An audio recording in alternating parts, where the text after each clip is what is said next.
ইহুদিদের পণ্য বিক্রি করতে পারবো না।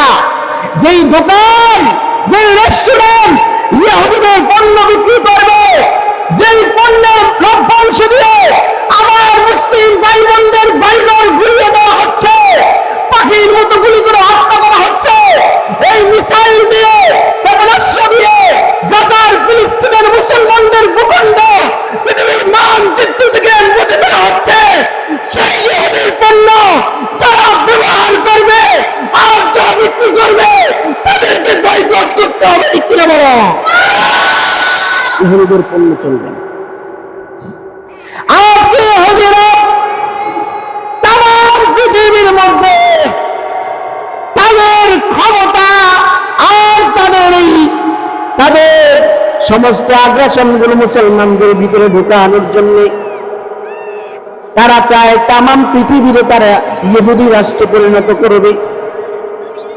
এই ইহুদিরা তারা হলো দখলবাজ। এই ইহুদিরা হলো ফিলিস্তিনের ভূখণ্ডে শরণার্থীর মতো এসে মালিকের বাড়িতে আশ্রয় নিয়ে একটা সময় মালিকের বাড়িতেই দখল করে নিয়েছে। এই ইহুদি জাতি বড় নিমক হারাম জাতি।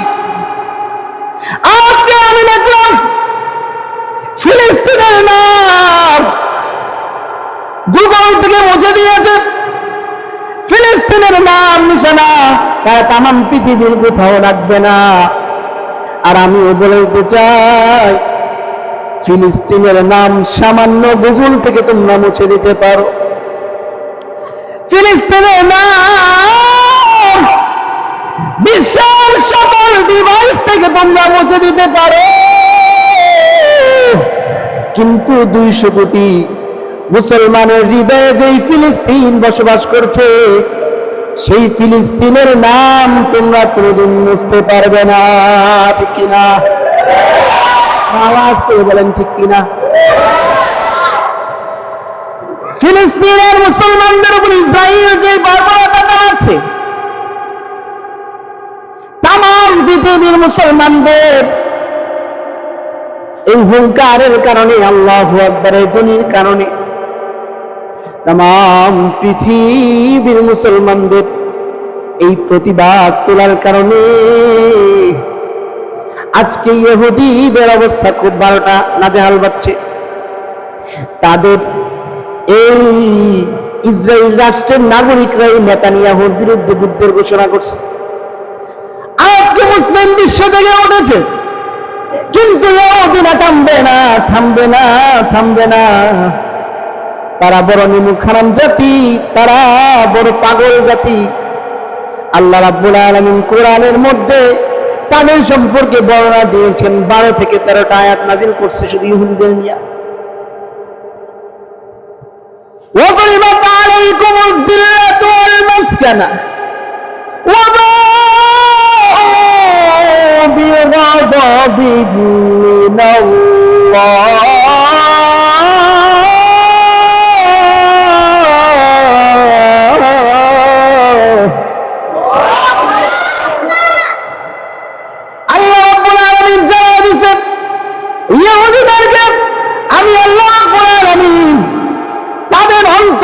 তাদের কলব আর তাদের তাম জীবনটার মধ্যে আমি আল্লাহ কালো সিলগালা মেরে দিয়েছি। তাদেরকে আমি আল্লাহ লাল কার্ড দিয়ে দিয়েছি। পৃথিবীর যে কোনো জায়গায় তারা যাবে, পৃথিবীর মানুষ তাদেরকে গ্রহণ করবে না। কিন্তু ইহুদিরা সামান্য সময়ের ভিতরে মুসলমানদের ভিতরে এমন ভাবে ঢুকা দিয়েছে, মুসলমানদের ভিতরে পণ্য ঢুকায় দিয়েছে, মুসলমানদের ভিতরে তাদের ডিভাইস ঢুকায় দিয়েছে, মুসলমানদের ভিতরে তাদের চক্রান্তগুলো ঢুকায় দিয়েছে। আজকে ফ্রি ফায়ার আর পাবজি নামে মুসলমান যুবকদেরকে তারা প্রতিবন্ধী করার চেষ্টা করছে। খেলার মাধ্যমে, পৃথিবীর খেলার মাধ্যমে, ফুটবল আর ক্রিকেট খেলার মাধ্যমে মুসলমানদেরকে তারা জালে আটকায় ফেলছে। মুসলমানের সন্তানের কলব এত খারাপ হয়েছে রে, মুসলমানের সন্তান গাজায় মুসলিম গণহত্যা চলে, সেই কারণে ব্যতীত হয় না মুসলমানের সন্তান ইহুদি খ্রিস্টান রাষ্ট্রে এই আর্জেন্টিনার আর ব্রাজিলের খেলা হইলে মুসলমানের সন্তান না পারে একটায় আরেকটারে হত্যা করা পর্যন্ত চলে যায়, ঠিক কিনা? কিন্তু একটাবার চিন্তা করে না। আজকে আমি এক প্রতিবেদনে দেখলাম ব্রাজিলের জন্য আমাদের সন্তানরা এত পাগল, এই ব্রাজিলের পার্লামেন্টের মধ্যে বসে ইহুদিদের পতাকা নিয়ে তারা উল্লাস করছে। একটাবার চিন্তা করে দেখো, আর তুমি মুসলমানের সন্তান হইয়া সেই ব্রাজিলকে তোমরা সাপোর্ট করো, যেই ব্রাজিল ইহুদিদেরকে সাপোর্ট করে প্রতিনিয়ত।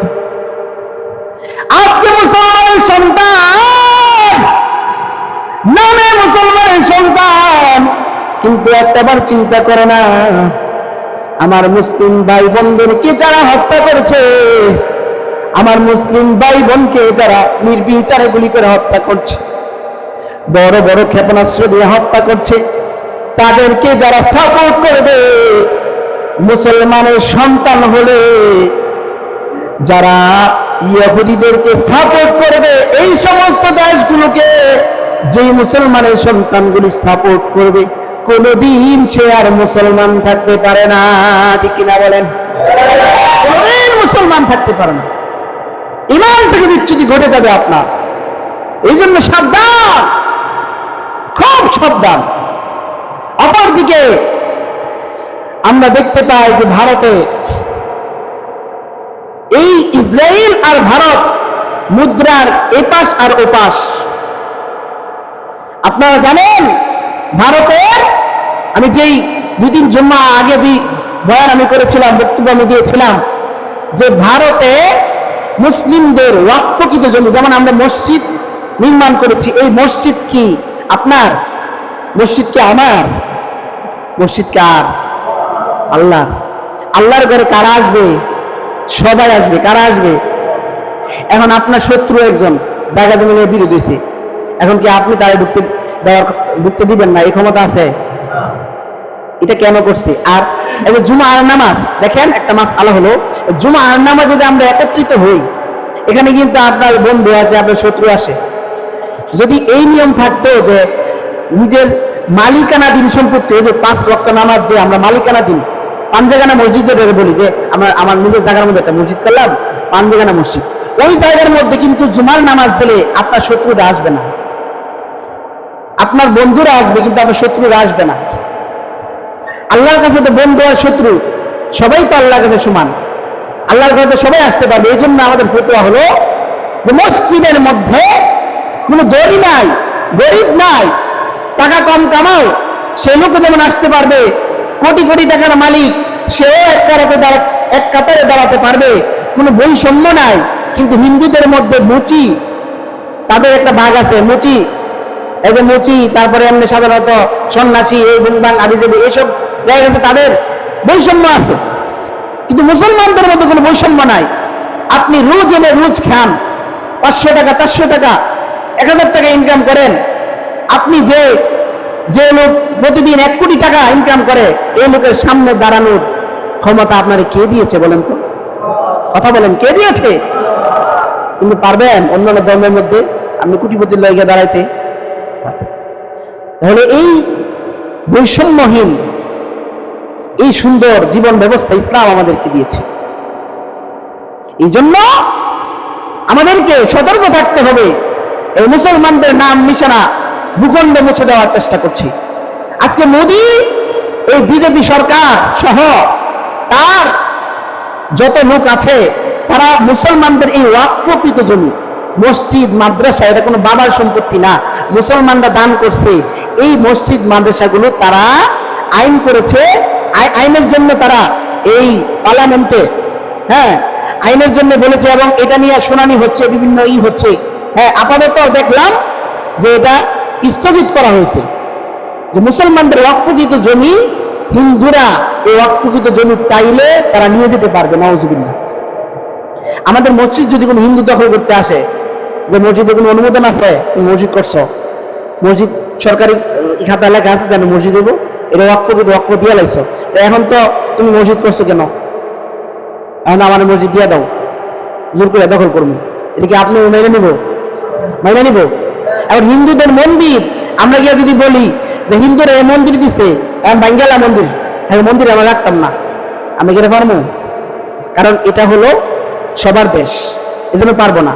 ঠিক তবে ভারত উপমহাদেশের সবার দেশ, এই ভারত উপমহাদেশের মধ্যে এই মোদী সরকার, চা বিক্রেতা, এই গুজরাটের কসাই মোদী, সে বসে বসে চক্রান্ত করছে, মুসলমানদের ওয়াকফকৃত জমি সে হিন্দুদের দিয়ে দেওয়ার জন্য বলছে।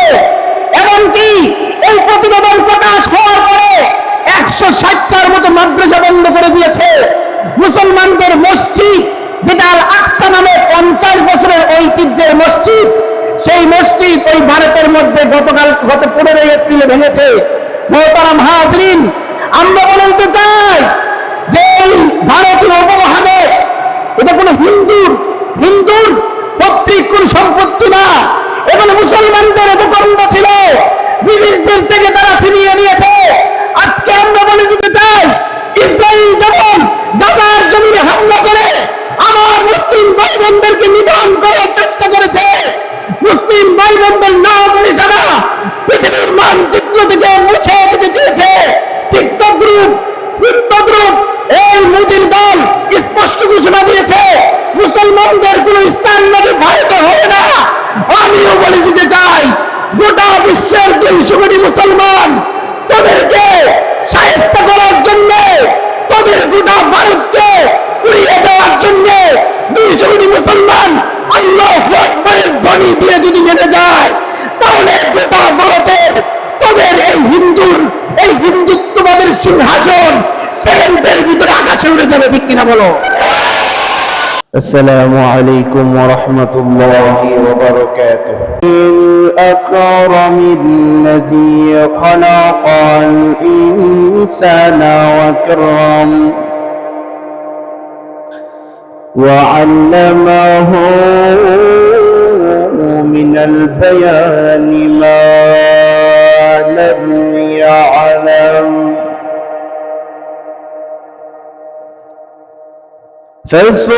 فسبحان الذي لا يحصى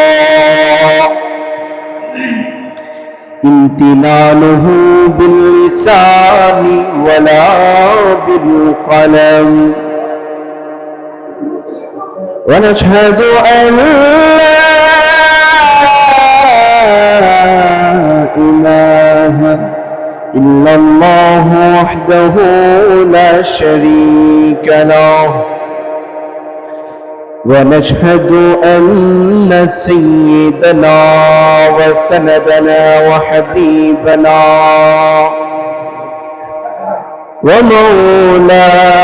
ومولانا محمدا عبده ورسوله الذي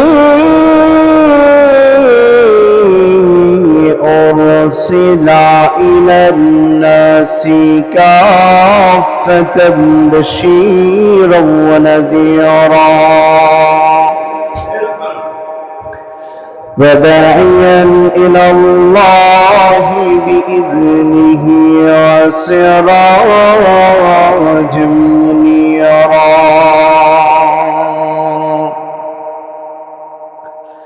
أما بعد فقد قال الله تعالى في كلامه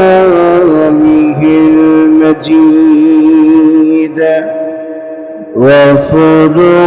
وفرقانه الحميد. أعوذ بالله من الشيطان الرجيم. بسم الله الرحمن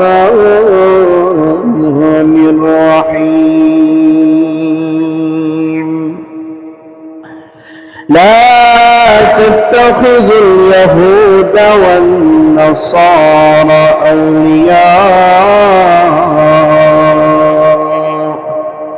وقال تعالى وما لكم لا تقاتلون في سبيل الله والمستضعفين من الرجال والنساء والولدان الذين يقولون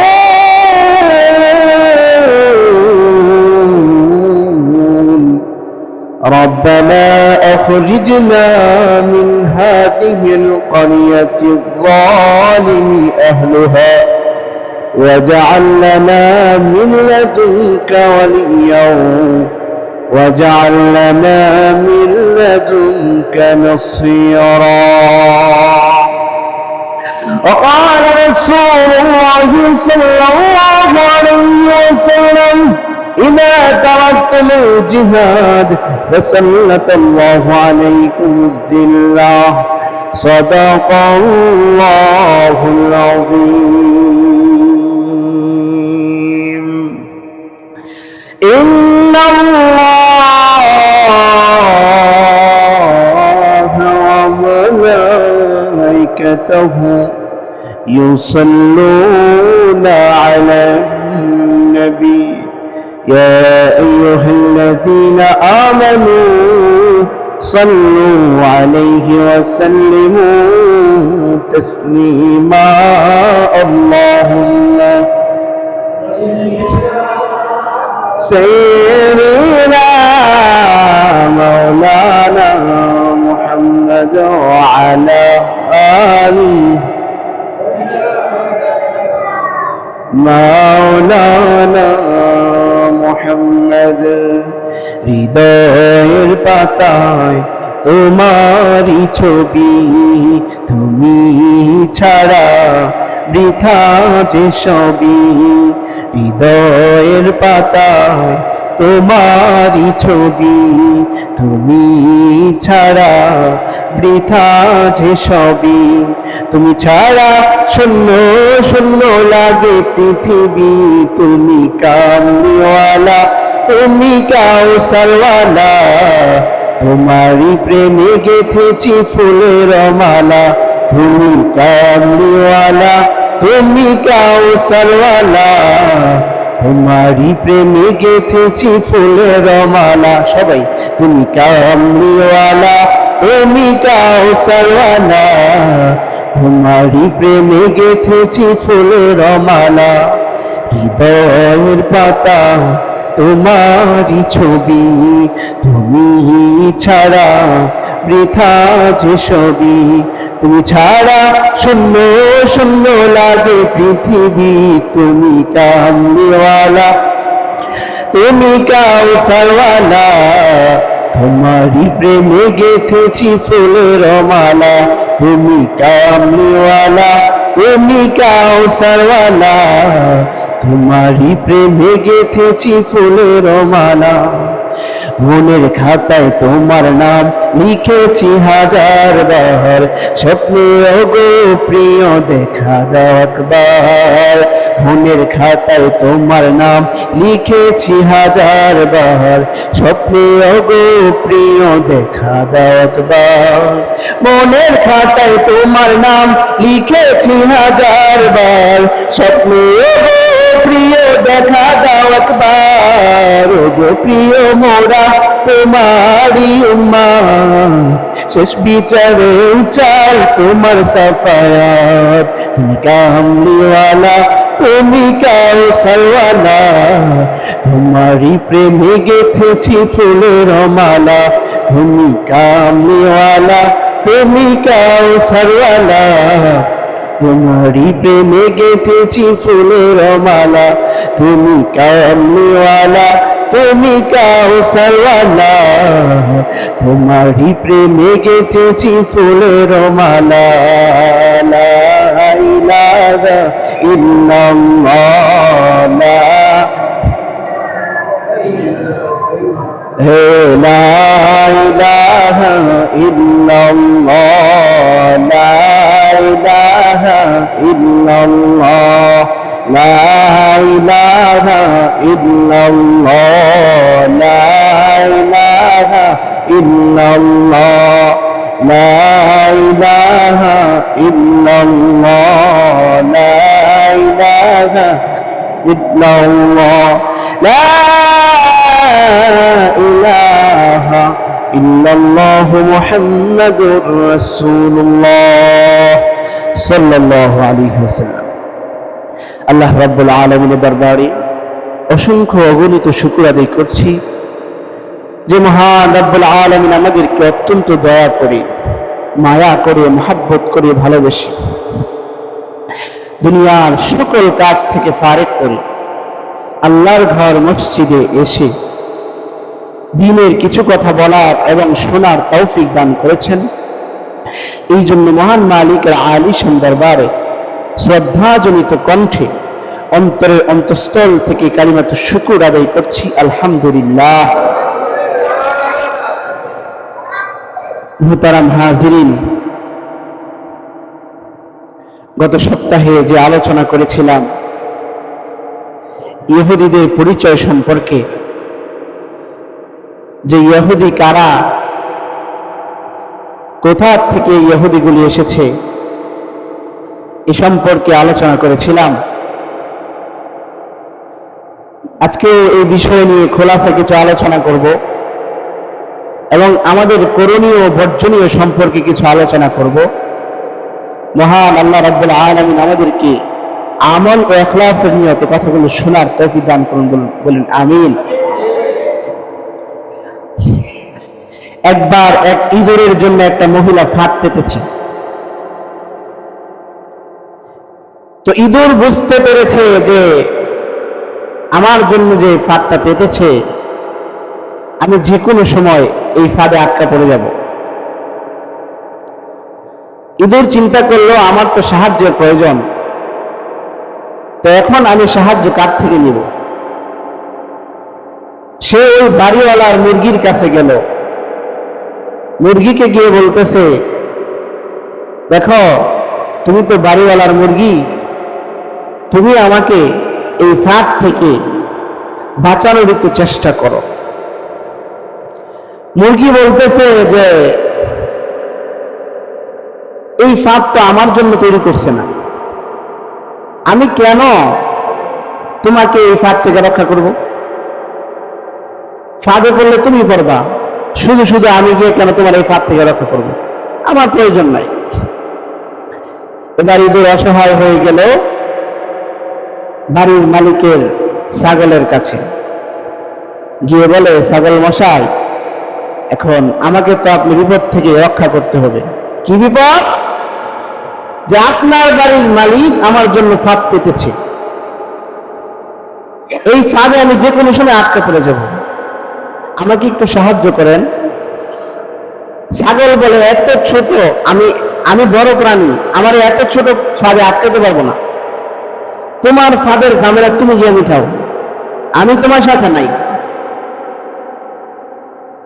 ইঁদুর অসহায় হয়ে গেল বাড়ির মালিকের গরুর কাছে, গিয়ে বলে যে দেখেন, আপনি তো বড় প্রাণী, আপনি তো গরু, এখন আপনি আমাকে একটু এই ফাঁদ থেকে রক্ষা করেন। গরু বলে, আমার প্রয়োজন নাই, আমি তো বড় প্রাণী, এই ফাঁদ আমার পায়ের কাছে, পায়ের সমানও না, তো আমি এই ফাঁদ থেকে তোমার রক্ষা করব, কি দরকার আছে আমার শুধু শুধু গিয়ে রক্ষা করার? তো দেখা গেল একটা সময় হঠাৎ করে বাড়ির যে গৃহিণী, বাড়িওয়ালি গিয়েছে এই ফাঁদের মধ্যে, কিছু একটা আটকা পড়েছে। সে চিন্তা করলো মনে হয় ইঁদুরটা আটকা পড়েছে, এজন্য সে এই জায়গায় হাত বাড়িয়েছে। এমনি সাপ তার হাতের মধ্যে সবল মারছে। সবল মারার পরে এই মহিলা চিন্তা করলো তার শারীরিক অবস্থার অবনতি হচ্ছে। সে দৌড়ে তার স্বামীর কাছে গিয়ে বললো, আমাকে তো সাপ সবল মারছে, আমি ইঁদুর মারার ফাঁদ করছিলাম, এখন এটার ভিতরে সাপ আটকা পড়ছে, এখন তা আমার তো সুবল মেলা বসছে। এটা বলতে দেরি কিছুক্ষণের ভিতরে মহিলা অজ্ঞান হয়ে পড়ে গেছে। এখন তারে নিয়ে বিভিন্ন হসপিটালে বিভিন্ন ওজার কাছে, বিভিন্ন ডক্টরের কাছে দৌড়াদৌড়ি করলো। মনোযোগের সাথে কথাটা শোনেন, একটা ঘটনা, কিন্তু এটা দিয়া উপমা দিচ্ছি আপনাদেরকে। তারপরে ইঁদুর ওই তার সেই গর্তের মধ্যে সে একটা কোণে বসা ছিল। তো বাড়ির গৃহিণী, বাড়িওয়ালি সে গিয়েছে, গিয়ে স্বামীর কাছে যখন কথা বলছে, আর সে হঠাৎ করে অজ্ঞান হয়ে পড়ে গেল। এমনি স্বামী তাকে নিয়ে বিভিন্ন ডাক্তারের কাছে গেল, কিন্তু যাওয়ার পরে দেখা যাচ্ছে কোনো কাজ হচ্ছে না, পরিবেশ আরো খারাপ হচ্ছে, মরার অবস্থা হয়ে গেছে। এখন যখন বাড়ির মধ্যে আসলো, বউকে যখন বাড়িতে নিয়ে আসলো, আসার পরে ওই বউকে দেখার জন্য তার শ্বশুর বাড়ি থেকে কিছু মেহমান আসছে। মেহমান আসার পরে এখন তো কিছু রান্না করতে হবে, বাজারে যাওয়া এখন সম্ভব না। সে চিন্তা করলো, আমার ঘরে তো মুরগি আছে, মুরগিটা আমি কি করি রান্না করে ফেলি। মুরগিকে দৌড়া জবাই করে রান্না করে দিল। যে মুরগি বলেছিল পাপ তো আমার জন্য না, তোমার পাপ দিয়ে তুমি সামলাও। কিছুদিন পরে দেখা গেল মহিলা তো আর সুস্থ হয় না, আরো খারাপ পরিস্থিতি যাচ্ছে। এবার এই আত্মীয় স্বজন অনেকে এসে বাড়িতে ভিড় জমাইল। তখন এই বাড়িওয়ালা চিন্তা করলো যে আমার ঘরে তো একটা ছাগল আছে, ছাগলটা জবাই করে সবাইকে খাওয়াই দিই। ছাগলটা জবাই করে সবাইকে মেহমানদারি করে দিল। এই তার স্ত্রী তো আর ভালো হচ্ছে না, আরো খারাপ অবস্থা। একটা সময় তার টাকা পয়সা অনেক চলে যাচ্ছে। এখন তার স্ত্রী আর সুস্থ হয় না, অনেক টাকার প্রয়োজন, ঋণ হয়ে গেছে। এখন চিন্তা করলো যে আমার যে গরুটা আছে, এই গরুটাকে আমি নিয়ে বিক্রি করি। সে নিয়ে কসাইখানায় বিক্রি করলো। কসাই সেই গরুকে জবাই করে সেই গরু সে বিক্রি করে দিল, গোস্তগুলি বিক্রি করে দিল। এবার বলেন তো, ফাঁক কিন্তু ছিল খুব ছোট্ট। যদি মুরগি, ছাগল আর গরু মিলে যদি চেষ্টা করতে যে এই ফাঁকটাকে আমরা বানচাল করব, সামান্য মুরগি আর ছাগলে মিলে কিন্তু পারত। কিন্তু তারা যায় নাই, মনে করছে যে আমার উপরে তো সমস্যা হয় নাই, আমার তো কোনো প্রবলেম নাই, আমি কেন যাব। ঠিক তদ্রুপ ইহুদি আর খ্রিস্টানদের পাপ মুসলমানদের সামনে এটা কোনো বড় পাপ নয়, সামান্য পাপ। মুসলমান আমাদের ভাই বোনরা ফিলিস্তিনে গাজায় নির্যাতিত হচ্ছে, নিপীড়িত হচ্ছে, নিষ্পেষিত হচ্ছে। তাদেরকে দখলদার ইসরাইল দমন পীড়ন চালাচ্ছে, আর আমরা বসে বসে তৃপ্তি ভোপর দিচ্ছি, বলছি আমাদের উপরে তো আক্রমণ করছে না, আমার কি, মারক তাদেরকে, আমি তো সুখে আছি, ব্যবসা বাণিজ্য করতেছি, দোকান চালাইতেছি, চাকরি বাকরি করতেছি, খুব আরামেই তো আছি, মারো, তাতে আমার কি। এই সামান্য পাপ, ইহুদি খ্রিস্টানের সামান্য পাপে আমরা আটকা পড়ে গেছে। আজকে ইহুদির পণ্য আমাদের ঘরে ঘরে, ইহুদিদের পণ্য আমাদের ঘরে ঘরে, ব্র্যান্ডের যত জিনিস আছে একদম 100 থেকে 80% ইহুদির পণ্য। আজকে প্রত্যেকের ঘরে ঘরে গিয়ে দেখা যাবে বেশিরভাগ মানুষের ঘরের মধ্যে রিন পাউডার, সার্ফ এক্সেল, এগুলি ছাড়া নাকি কাপড় পরিষ্কার হয় না। এটা বাস্তব, তাদের পণ্যের কোয়ালিটি অনেক ভালো। কিন্তু তাই বলে আমার কেনা পয়সা দিয়ে, আমার কেনা লভ্যাংশ দিয়ে এই বর্বর নিকৃষ্ট ইহুদি জাতি আমার আপনার ভাই বোনের বুকে গুলি চালাচ্ছে, আপনার আমার ভাই বোনকে নির্বিচারে গুলি করে হত্যা করছে। বিভিন্ন ভাবে তারা আক্রমণ করে, বিভিন্ন সামরিক অস্ত্র দিয়ে আমার আপনার মুসলিম ভাই বোনদের বাড়িঘরগুলি গুলিয়ে দিচ্ছে, আর আমরা তাদের পণ্যগুলি কেনার মধ্যে প্রতিযোগিতা দিচ্ছি।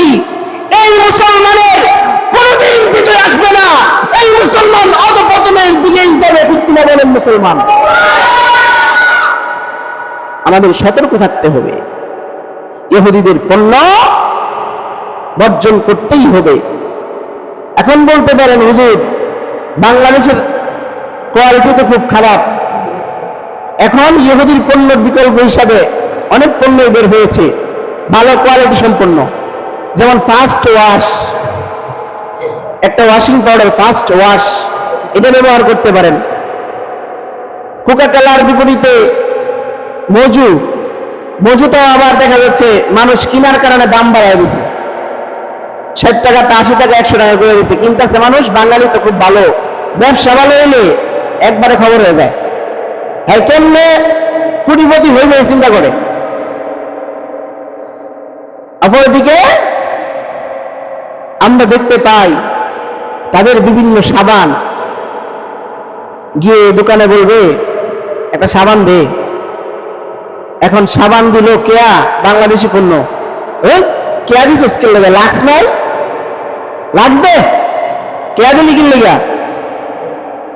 এখন ওদের পণ্যগুলি আমরা কিনতেছি, একটাবার চিন্তা করি না এই পণ্যের লভ্যাংশ দিয়ে। আপনারা যদি পণ্যগুলি কি তা জানতে চান, গুগলে গিয়ে সার্চ করবেন যে ইহুদিদের পণ্যের লিস্ট দিলেই ইহুদিদের পণ্য এবং এদের এগেনিস্টে কি পণ্য আছে আমরা বাংলাদেশে ব্যবহার করতে পারবো, সেই পণ্যগুলো আসবে।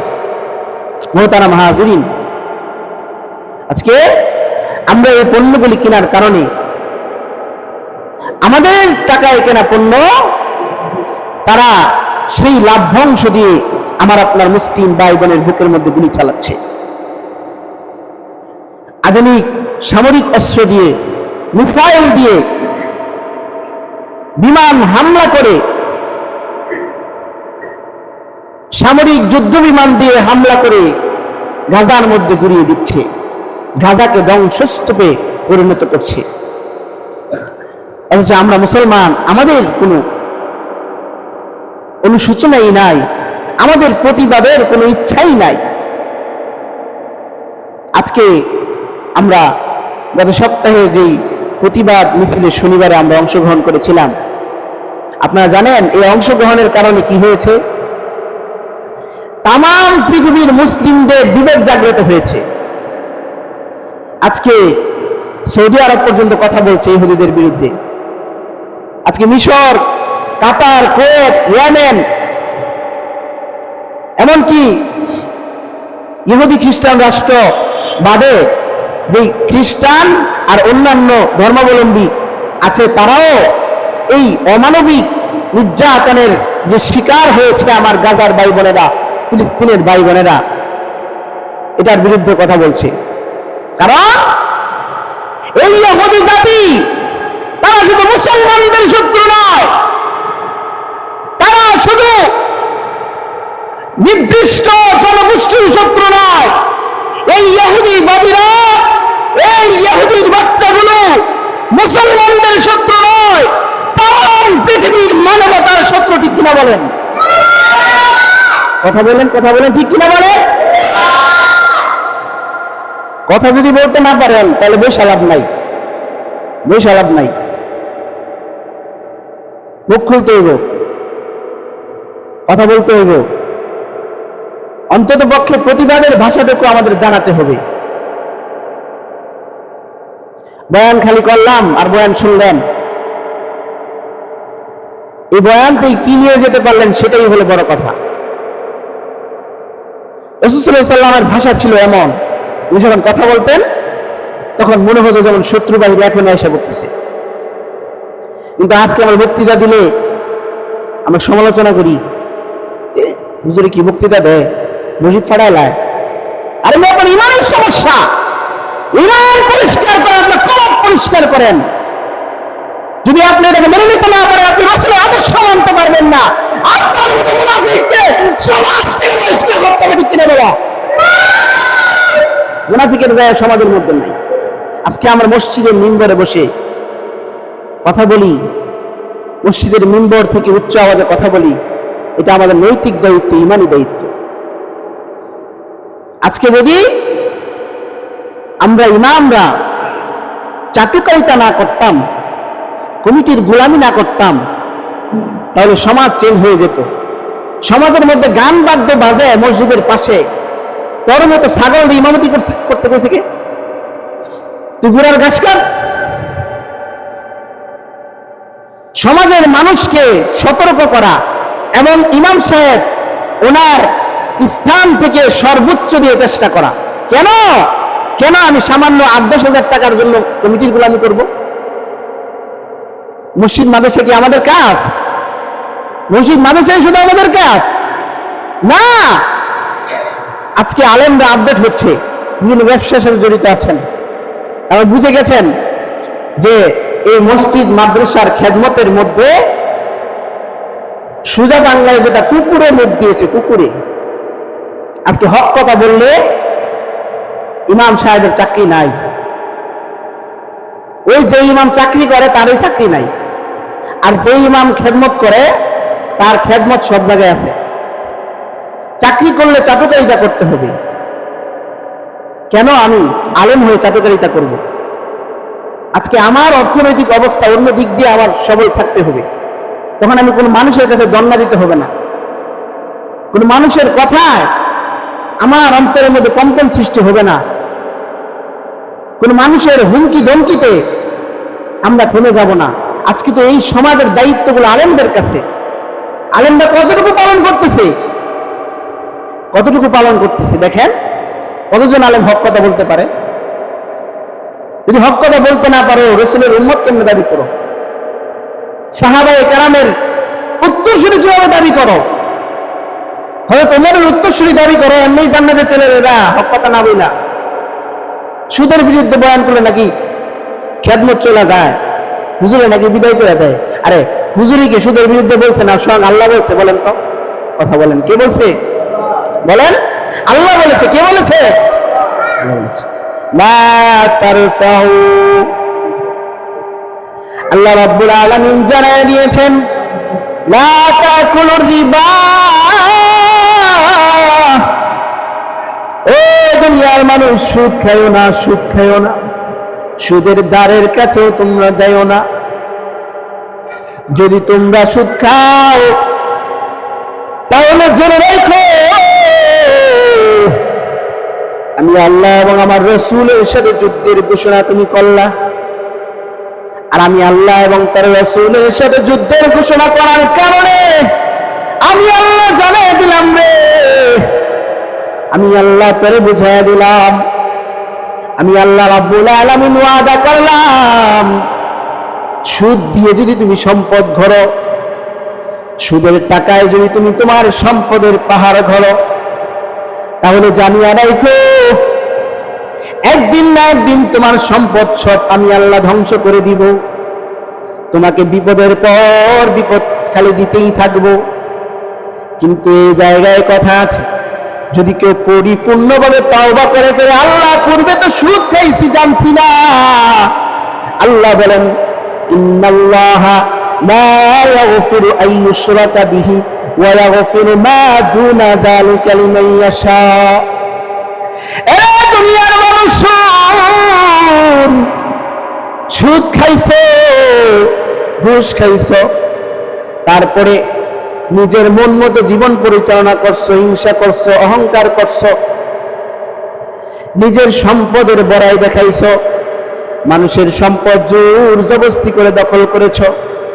এই মানুষের সম্পদ যদি পরিপূর্ণ আবার আদায় করার মাধ্যমে তোমার কৃতকর্মের গুনাহের জন্য যদি আমি আল্লাহর কাছে ক্ষমা চাও, প্রকৃত পক্ষেই যদি তুমি তোমার কৃতকর্মের সুদ থেকে ঘুষ থেকে বেঁচে আমি আল্লাহর কালিমার ছায়ার তলে আসতে চাও, আমি আল্লাহ জানায় দিলাম রে বান্দা, ওরে বান্দি, পরিপূর্ণ অন্তর আর কলব দিয়ে যদি তওবা করতে পারো, আমি আল্লাহ রাব্বুল আলামিন চাইলে তোমার সমস্ত গুনাহ আবার ক্ষমা করে দিব। সুবহান, সমস্ত গুনাহ আবার ক্ষমা করে দিব। এই জন্য বলছি যে অনেকে তো বুঝে নাই সুদ খাইছে। আমি এখনো বলি আপনাদেরকে, যদি আপনারা এরকম কেউ থেকে থাকেন তো আল্লাহর কাছে তওবা করে ফেলেন যে আসলে আমি তো বুঝি না, এরকম করে ফেলছি। মানুষের তো ভুল হয়। শুধু তাই না, স্পষ্ট হাদিসে আসছে যে ব্যক্তি 1 পয়সা পরিমাণ সুদ খাবে সে ব্যক্তি 70টা গুনাহের মধ্যে পড়বে। সুদের 70টা বড় গুনাহ রয়েছে। সর্বনিম্ন গুনাহ হলো নিজের আপন মায়ের সাথে জিনা করা। নাউজুবিল্লাহ বলেন, আর জোরে বলেন নাউজুবিল্লাহ। নবী সাল্লাল্লাহু আলাইহি ওয়াসাল্লাম স্পষ্ট হাদিসে বলেছেন যে মাকে বিবাহ করা যেমন সন্তানের জন্য কোনোদিন পসিবল হবে না, কোনোদিন সম্ভব হবে না, কারো রুচিতেই বাঁধবে না। আর অপরদিকে এটা হারাম একটা বিধান, যেই মার পেট থেকে আমি জন্ম গ্রহণ করেছি সেই মাকে কিভাবে বিবাহ করব, এটা যেমন কেউ মেনে নেবে না, ঠিক তদ্রুপ আমার উম্মত যদি প্রকৃত উম্মত হয় সে কখনো সুদের টাকার মধ্যে হাত দিবে না। এই জন্য বড় সাবধান। খেয়েছেন আগে খেয়েছেন, বুঝেন নাই, এখন তওবা করেন। এখন সুদের বয়ান করতে গিয়ে যদি সমস্যা নাই, এখন আপনারা অখুশি হন, তো 1 সেকেন্ড আমার দেরি করার প্রয়োজন নেই। কারণ আমি কোনো উপাস্য ইমাম না যে আমার এখান থেকে আপনার খেদমত না করলে আমার পেটের বাদ যেত না, এমন না। আল্লাহ রহমতে আমি যেই বাড়ি ভাড়া পাই এটাতে আমার চলে যাইব, কিন্তু এটা আমার সতর্ক করার দায়িত্ব। আপনাদের হাদিয়া দিয়ে আমার প্রয়োজন পূরণ হয়, কিন্তু আমার ফ্যামিলির প্রয়োজন পরিপূর্ণ পূরণ হয় না, অর্ধেক তো পূরণ হয়। আমি কৃতজ্ঞতা স্বীকার করি, কিন্তু সেই জন্য যদি আমি আমার কণ্ঠকে নিস্তব্ধ করে ফেলি, আজ করো না, এই কিসে করছে আগে করছে, এটা একটা এই আমার কাছে এটা কি শানদার একটা পোশাক, এটা কি শানদার একটা পোশাক, এটা নিয়ে হাসাহাসি কোনো কিছু নাই। আরবরা অ্যাভেলেবেল এটা পরে, আর এটা পরে খুতবা দিলে মানুষের শান শৌকত আসে। দেখবেন এই কাবাঘরের ইমাম সাহেব সহ এই কাবার রাষ্ট্রপ্রধান যারা আছে সবাই দেখবেন এগুলি করে, আবাগাবা করে। কারণ এটা হলো মুসলমানদের একটা পোশাক। আলী রাদিয়াল্লাহু তাআলার পোশাক ছিল, ওনার পোশাকটা যে ছিল, উনি যেটা পরতেন করে খুতবা দিতেন, এই পোশাকটার দাম ছিল আপনার 1.5 লাখ টাকার মতো দাম। আমরা কি পোশাক পরি, এই কয় টাকা দাম, 2000 2500 টাকা দাম। কি পোশাক পরছেন উনি খুতবার জন্য? কারণ যখন খতিব সাহেব খুতবা দিবেন অথবা সাধারণ মানুষের পড়ার রাইট আছে, এটা হলো আদব। এটা কি আদব, এই পোশাকটা হলো আদব, এটা আবার সুন্নত না, আদব। শান শৌকত আসে, মুসলমানদের শান শৌকত এটার মাধ্যমে প্রকাশ পায়। মুহতারাম হাজিরিন, তো যেটা বলতেছিলাম যে আজকে মুসলমান আমরা চতুর্দিকে নির্যাতিত, নিপীড়িত, নিষ্পেষিত, দমন পীড়নে, ইহুদিদের আগ্রাসনে আমরা আটকে আছি। ইহুদিদের পণ্য পরিপূর্ণ বয়কট করবেন।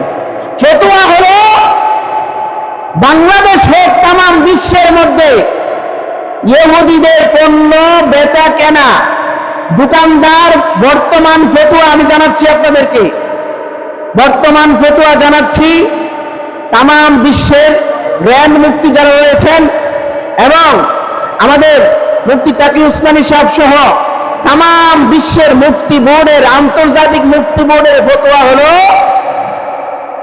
যে ইহুদিদের পণ্য ব্যবহার করা, বেচা কেনা, দোকানদার বেচা আর সাধারণ মানুষ কেনা সম্পূর্ণ হারাম, হারাম, হারাম।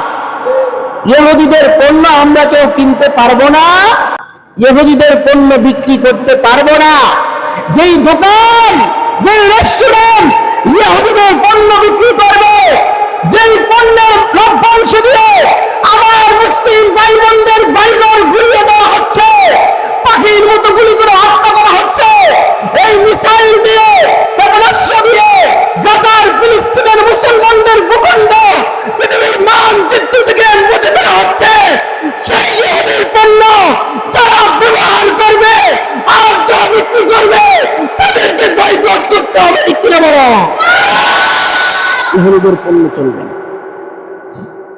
আজকে ইহুদিরা তামাম পৃথিবীর মধ্যে তাদের ক্ষমতা আর তাদের সমস্ত আগ্রাসনগুলো মুসলমানদের ভিতরে ঢুকানোর জন্য তারা চায় তামাম পৃথিবীরে তারা ইহুদি রাষ্ট্রে পরিণত করবে। এই ইহুদিরা তারা হলো দখলবাজ। এই ইহুদিরা হলো ফিলিস্তিনের ভূখণ্ডে শরণার্থীর মতো এসে মালিকের বাড়িতে মালিকের বাড়িতে আশ্রয় নিয়ে একটা সময় মালিকের বাড়িতেই দখল করে নিয়েছে। এই ইহুদি জাতি বড় নিমক হারাম জাতি। আজকে আমি দেখলাম ফিলিস্তিনের নাম গুগল থেকে মুছে দিয়েছে। ফিলিস্তিনের নাম নিশানা তারা তামাম পৃথিবীর কোথাও রাখবে না। আর আমিও বলতে চাই, ফিলিস্তিনের নাম সামান্য গুগল থেকে তোমরা মুছে দিতে পারো। ফিলিস্তিনের নাম বিশ্বের সকল ডিভাইস থেকে তোমরা মুছে দিতে পারো, কিন্তু 200 কোটি মুসলমানের হৃদয়ে যেই ফিলিস্তিন বসবাস করছে, সেই ফিলিস্তিনের নাম তোমরা কোনোদিন মুছতে পারবে না। ঠিক কিনা? আওয়াজ করে বলেন ঠিক কিনা? ফিলিস্তিনের মুসলমানদের উপর ইসরায়েল যে বর্বরতা চালাচ্ছে, তামাম পৃথিবীর মুসলমানদের এই হুঙ্কারের কারণে, আল্লাহু আকবারের ধ্বনির কারণে, তামাম পৃথিবীর মুসলমানদের এই প্রতিবাদ তোলার কারণে আজকে ইহুদিদের অবস্থা খুব 12টা নাজেহাল বাজছে। তাদের এই ইসরায়েল রাষ্ট্রের নাগরিকরাই নেতানিয়াহুর বিরুদ্ধে যুদ্ধের ঘোষণা করছে। আজকে মুসলিম বিশ্ব জেগে উঠেছে, কিন্তু ইহুদিরা থামবে না, থামবে না, থামবে না। তারা বড় নিমুখ হারাম জাতি, তারা বড় পাগল জাতি। আল্লাহ রাব্বুল আলামিন কোরআনের মধ্যে তাদের সম্পর্কে বর্ণনা দিয়েছেন। 12 থেকে 13টা আয়াত নাজিল করছে শুধু ইহুদিদের নিয়ে। وَضُرِبَتْ عَلَيْكُمُ الذِّلَّةُ وَالْمَسْكَنَةُ وَبَاءُوا بِغَضَبٍ مِّنَ اللَّهِ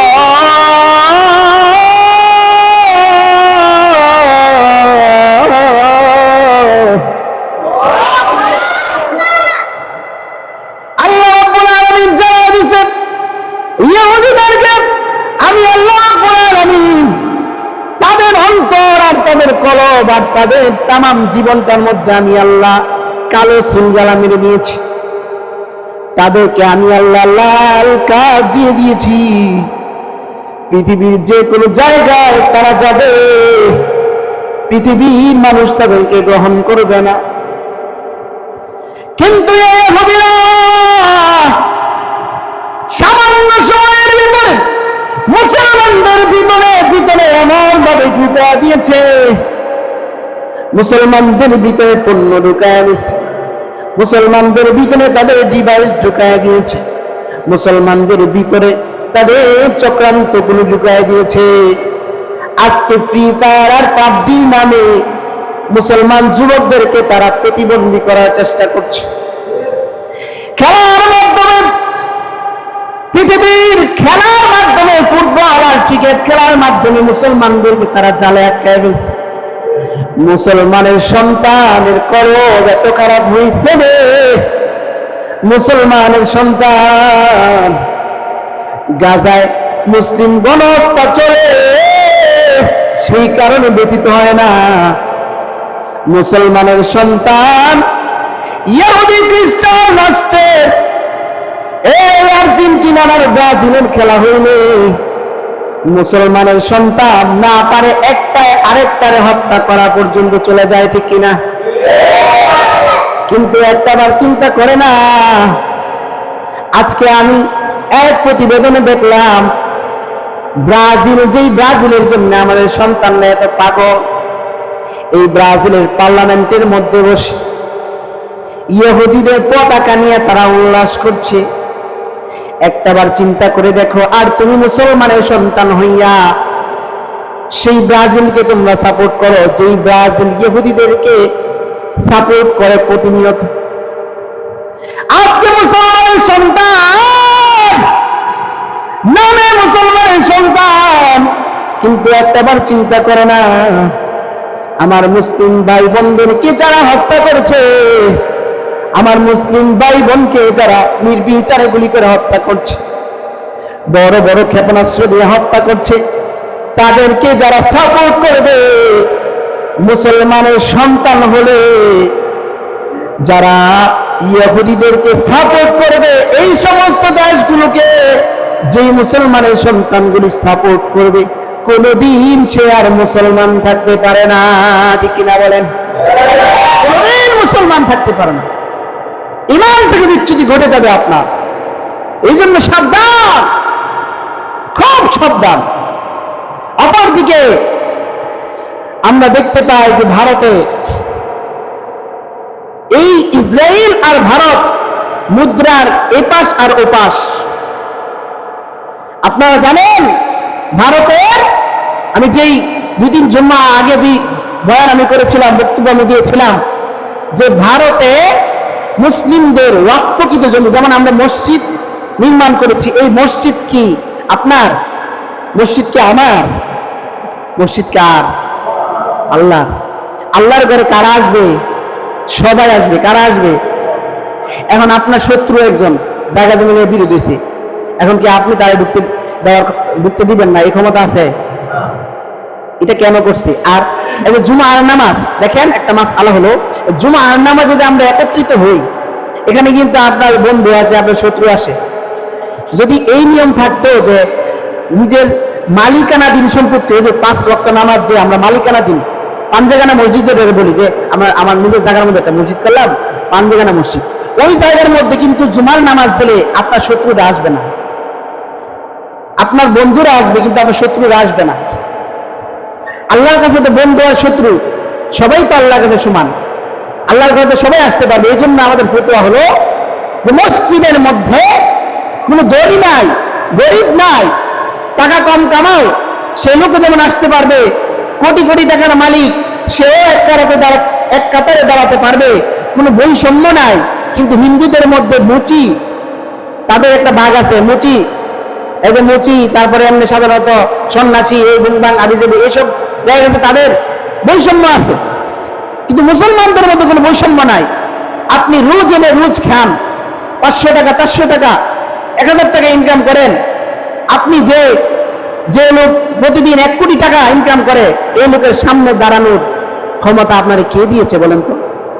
কথা বলেন, কে দিয়েছে? কিন্তু পারবেন অন্যান্য ধর্মের মধ্যে আপনি কোটিপতির লইগে দাঁড়াইতে? তাহলে এই বৈষম্যহীন এই সুন্দর জীবন ব্যবস্থা ইসলাম আমাদেরকে দিয়েছে। এই জন্য আমাদেরকে সতর্ক থাকতে হবে। এই মুসলমানদের নাম নিশানা ভূখণ্ডে মুছে দেওয়ার চেষ্টা করছি। আজকে মোদি, এই বিজেপি সরকার সহ তার যত লোক আছে, তারা মুসলমানদের এই ওয়াকফকৃত জমি, মসজিদ মাদ্রাসা, এটা কোনো বাবার সম্পত্তি না, মুসলমানরা দান করছে। এই মসজিদ মাদ্রাসাগুলো তারা আইন করেছে, আইনের জন্য তারা এই পার্লামেন্টে, হ্যাঁ, আইনের জন্য বলেছে, এবং এটা নিয়ে শুনানি হচ্ছে, বিভিন্ন হচ্ছে। হ্যাঁ, আপাতত দেখলাম যে এটা স্থগিত করা হয়েছে, যে মুসলমানদের ওয়াকফকৃত জমি হিন্দুরা এই ওয়াকফকৃত জমি চাইলে তারা নিয়ে যেতে পারবে। নাউজুবিল্লাহ। আমাদের মসজিদ যদি কোনো হিন্দু দখল করতে আসে, যে মসজিদে কোনো অনুমোদন আছে, তুমি মসজিদ করছো, মসজিদ সরকারি খাতা লেখা আছে যে আমি মসজিদ দেবো, এটা ওয়াকফ দিয়ে লাগছো, তো এখন তো তুমি মসজিদ করছো কেন? এখন আমার মসজিদ দিয়ে দাও, জোর করে দখল করবো, এটা কি আপনি মেনে নিব? মেনে নিব? এখন হিন্দুদের মন্দির আমরা গিয়ে যদি বলি যে হিন্দুরা এই মন্দির দিছে, এখন বাঙ্গালা মন্দির, হ্যাঁ মন্দির আমরা রাখতাম না, আমি গেলে পারবো? কারণ এটা হলো সবার দেশ, এজন্য পারবো না। ঠিক তবে ভারত উপমহাদেশের সবার দেশ, এই ভারত উপমহাদেশের মধ্যে এই মোদী সরকার, চা বিক্রেতা, এই গুজরাটের কসাই মোদী, সে বসে বসে চক্রান্ত করছে, মুসলমানদের ওয়াকফকৃত জমি সে হিন্দুদের দিয়ে দেওয়ার জন্য বলছে। এমনকি এই প্রতিবেদন প্রকাশ হওয়ার পরে 160টার মতো মাদ্রাসা বন্ধ করে দিয়েছে। মুসলমানদের মসজিদ, যেটা আল আকসা নামে 50 বছরের ঐতিহ্যের মসজিদ, সেই মসজিদ ওই ভারতের মধ্যে গত 15 এপ্রিলে ভেঙেছে। মোহতারাম হাজরিন, আমরা বলতে চাই যে এই ভারতীয় উপমহাদেশ এটা কোনো হিন্দুর পৈতৃক কোন সম্পত্তি না, এগুলো মুসলমানদের উপকরণ ছিল, ব্রিটিশদের থেকে তারা ফিরিয়ে নিয়েছে। আজকে আমরা বলে দিতে চাই, ইসরায়েল যেমন গাজার জমিনে হামলা করে আমার মুসলিম ভাই বোনদেরকে নিধন করার চেষ্টা করেছে, মুসলিম ভাই বোনদের নাম নিশানা পৃথিবীর মানচিত্র থেকে মুছে দিতে চেয়েছে, ঠিক তদ্রুপ এই মোদীর দল স্পষ্ট ঘোষণা দিয়েছে মুসলমানদের কোন স্থান নাকি ভারতে হবে না। আমিও বলে দিতে চাই, গোটা বিশ্বের 200 কোটি মুসলমান তাদেরকে শায়েস্তা করার জন্য, তাদের গোটা ভারতকে উড়িয়ে দেওয়ার জন্য 200 কোটি মুসলমান আল্লাহু আকবারের ধ্বনি দিয়ে যদি নেমে যায়, তাহলে গোটা ভারতের তাদের এই হিন্দুত্ববাদের সিংহাসন সেকেন্ডের ভিতরে আকাশে উড়ে যাবে, ঠিক কিনা বলো? এই জন্য প্রতিনিয়ত আমাদের এই উগ্র হিন্দুত্ববাদের বিরুদ্ধে সোচ্চার থাকতে হবে, তাদেরকে কোনো ছাড় দেওয়া যাবে না। যে জায়গায় পাবেন আমার মুসলিম ভাই বোনদের উপর আক্রমণ করছে, ওই জায়গায় ঝাঁপাই করতে হবে। যদি না করি, ওই যে প্রথম ঘটনা বলছি না, ইঁদুরের ফাঁদ, ইঁদুর কিন্তু ওই ফাঁদের ভিতরে বসে সে এই কীর্তিকলাপগুলো দেখেছে, যে মুরগি জবাই করে দিছে, তারপরে খাসি জবাই করে দিছে, গরু জবাই করে দিছে। ইঁদুর কিন্তু সে ফাঁদে পড়ে নাই, কিন্তু সবাই কিন্তু ফাঁদে পড়ে গেছে। আজকে মুসলমানরা যদি আমার আরেক মুসলমানের শরীরের তাজা রক্ত ছিনিয়ে নিচ্ছে, আর মুসলিম বোনদেরকে ভারতে হিজাব ধরে টানাটানি করে, হিজাব খুলে ফেলে, অথচ সাহাবায়ে কেরাম হিজাব ধরে টান দিছে, এই কারণে এক সাথে কল্লা পালাই দিছে। অত বড় সাহস, দুঃসাহস, জানোয়ার, হিজাব খুলে লাস তুই, কল্লা পালাই দিছে। আজকে মুসলমান, আমরা মুসলমান কত নির্যাতিত দেখেন, হিজাব টেনে খুলতেছে। হোলি হিন্দুদের একটা উৎসব, হোলি খেলা, এই হোলির মধ্যে রং টং দিয়ে মাখায়। এক মুসলমানকে মাখাইতে গেছে, ওই বাবা আমারে ধরো না, আমারে মাখায় না, এই জন্য পিটায় হত্যা করছে, নাউজুবিল্লাহ।